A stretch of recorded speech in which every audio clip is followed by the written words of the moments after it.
saya berharap di bawah kepemimpinan Pak Asep, 25 kejaksaan negeri ini dapat memperoleh predikat di dalam membangun zona integritas WBK dan WBM. Sehingga nanti kita punya waktu 2 triwulan, berarti 6 bulan. Sehingga nanti di Oktober kita mampu meramaikan di Kementerian Pan-RB bahwa kita siap meraih predikat tersebut.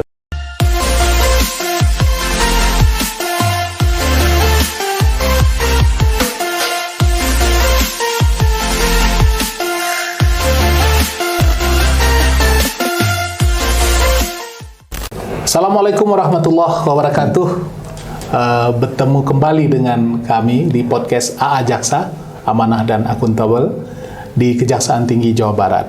Dan alhamdulillah hari ini bintang tamu kita adalah Bapak Firdaus Dewilmar.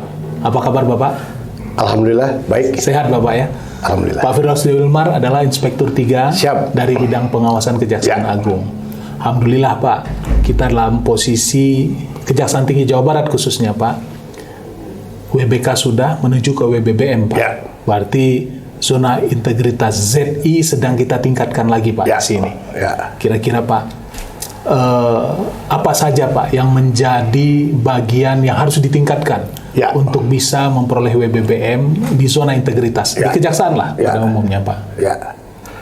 Terima kasih Mas Dodi. Siapa? Yang sehari-hari menjabat Kasipenkum Kejati Jawa Barat. Saya hadir di AA Jaksa, podcast Kejati Jawa Barat. Terima kasih. Iya Pak. Pertama-tama saya mengucapkan Assalamualaikum warahmatullahi wabarakatuh. Salam sejahtera, salam sehat, dan selamat sore. Kesempatan yang berbahagia ini dalam rangka inspeksi umum di wilayah Jawa Barat, sekaligus kita mendorong supaya Kejati dan Kejari bisa memperoleh predikat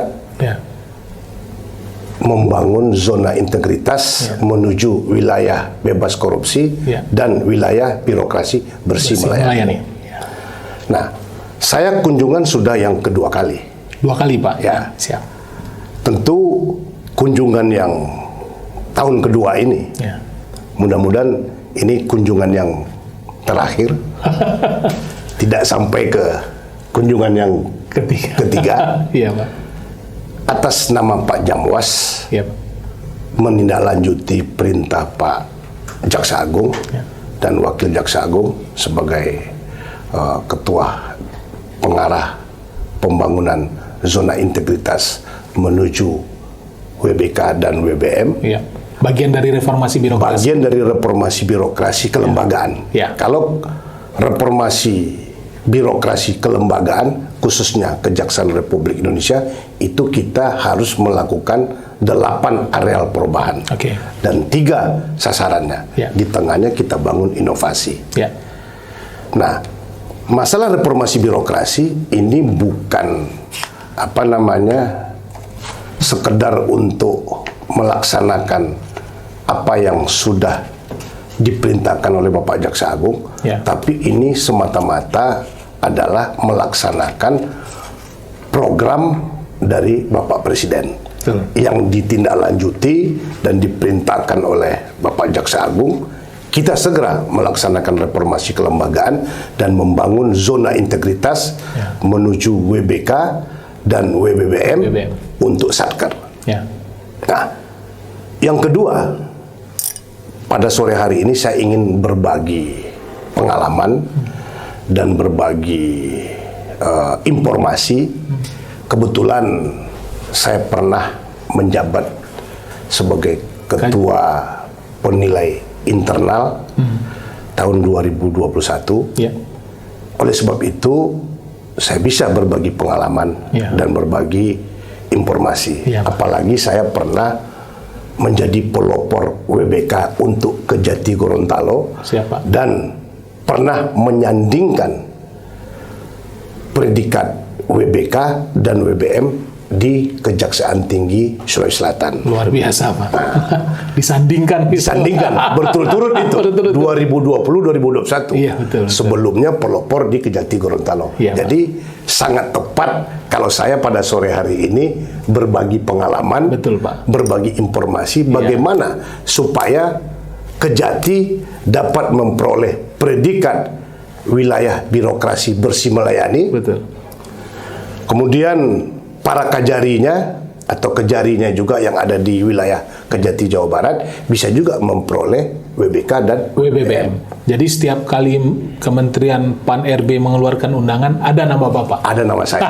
Luar biasa. Bahkan saya bisa lihatkan pada sore hari ini, iya, Pak, PIN yang saya sandingkan, iya, WBK dan WBM. WBBM. Nah, baik, kita iya, lanjut. Nah, dari hasil evaluasi kami dari TPI, iya, Pak, itu satu adalah kenapa kita tidak banyak memperoleh predikat tersebut. Oke.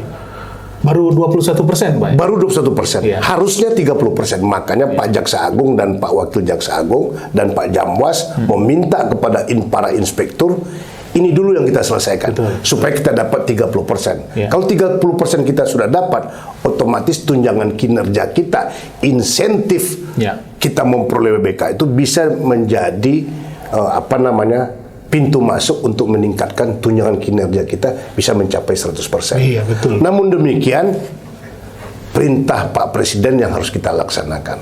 Presiden sudah minta reformasi birokrasi harus dilaksanakan.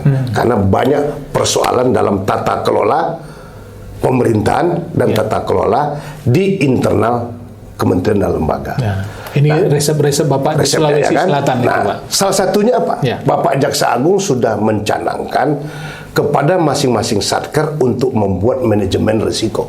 Manajemen risiko. Ya. Ya. Oleh sebab itu, ketika kita melakukan 6 areal perubahan Ya. dan 2 tujuan, di tengah-tengahnya kita harus membangun inovasi. Kita buka dulu entry point-nya, Ya. pembuka pintunya, yaitu manajemen risiko. Oh, iya, iya. Nah, manajemen risiko, karena ini juga perintah daripada undang-undang yang digawangi oleh kantor PPKP. Ya. Sehingga kalau kita masih kurang pemahaman tentang bagaimana membuat manajemen risiko, karena di dalam manajemen risiko ada yang namanya peta risiko. Oh. Jadi untuk setiap bidang harus ada manajemen risiko dan ada peta risikonya. Satu contoh. Iya. Nah, banyak disorot oleh masyarakat terhadap kinerja kejaksaan. Oke. Menyangkut barang bukti. Betul. Kalau barang bukti kira-kira dari pemetaan kita, dari manajemen risiko dan peta risiko, barang bukti ini seyogianya kalau kendaraan bermotor harus dipinjam pakaikan lagi kepada pemiliknya, kepada korban, atau pihak-pihak yang di mana kita lakukan penyitaan. Betul. Karena sudah tertuang di dalam berkas perkara, sudah tertuang di dalam berita acara TKP. Dan kita melihat pasalnya ini akan dikembalikan. Nah, ini diperkirakan akan dikembalikan. Ya.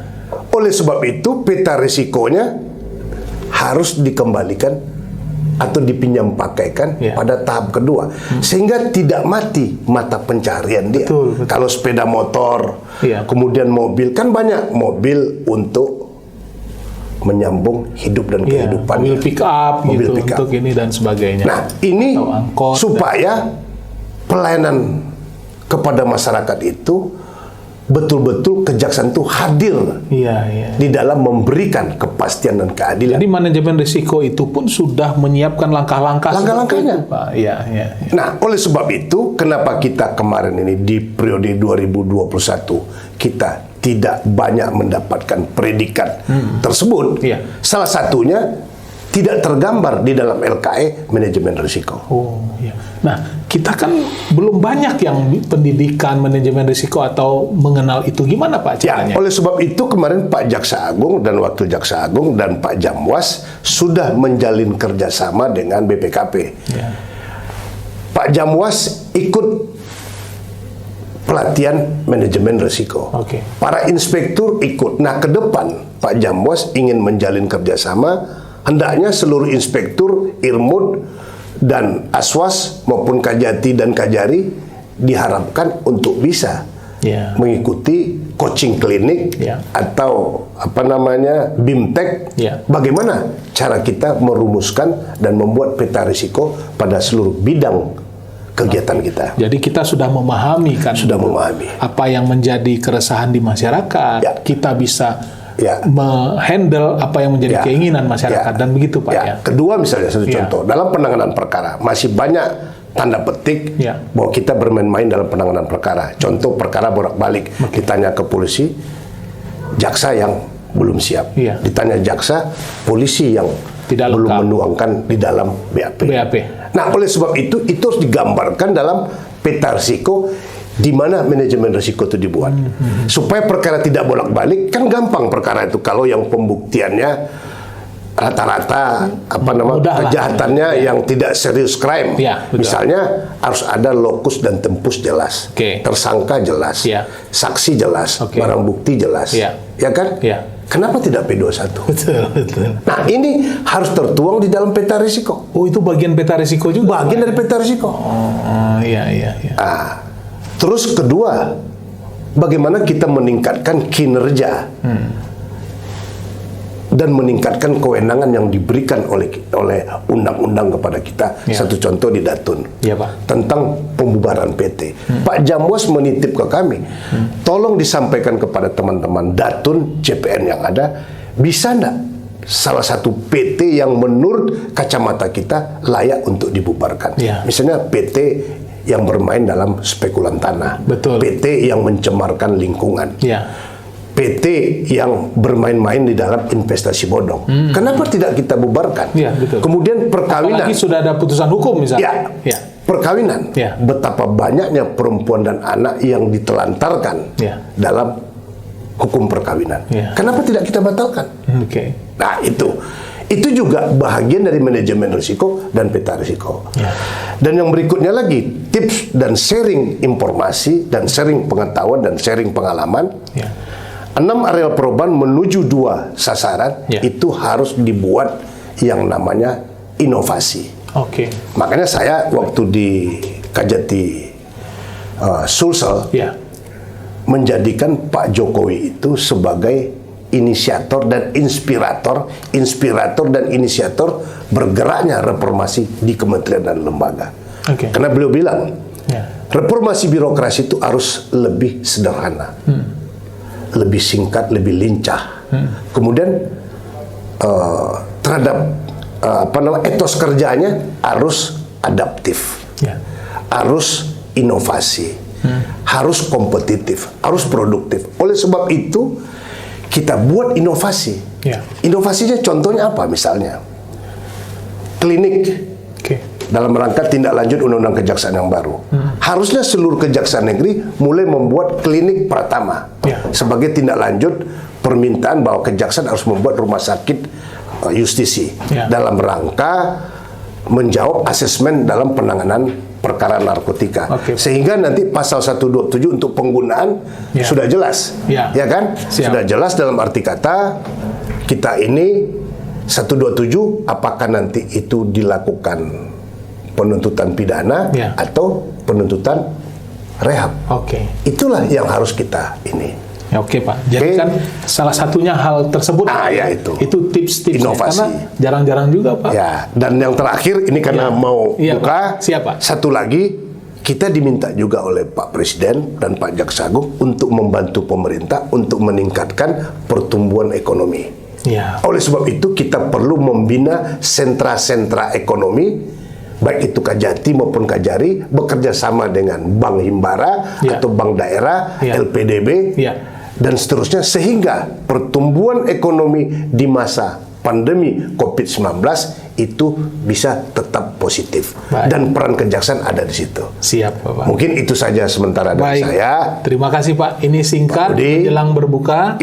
Alhamdulillah, mudah-mudahan ini bisa menjadi modal bagi kita Pak. Pengetahuan dan pengalaman Bapak, apalagi kan Bapak sudah istilahnya sudah menjadi expert lah dan sudah pernah mendapatkan dua-duanya, WBK dan WBBM. Jadi closing statement dari saya berharap di bawah kepemimpinan Pak Asep 25 kejaksaan negeri ini dapat memperoleh predikat di dalam membangun zona integritas WBK dan WBM. Baik. Sehingga nanti kita punya waktu 2 triwulan, berarti 6 bulan. Siap. Sehingga nanti di Oktober kita mampu meramaikan di Kementerian Pan-RB Iya. bahwa kita siap meraih predikat tersebut. Betul. Sesuai dengan target yang sudah Demikian. Baik, terima kasih. Wassalamualaikum warahmatullahi wabarakatuh. Waalaikumsalam warahmatullahi Hidup wabarakatuh. Podcast AA Jaksa. Terima kasih. di wilayah hukum Iya. Kejaksaan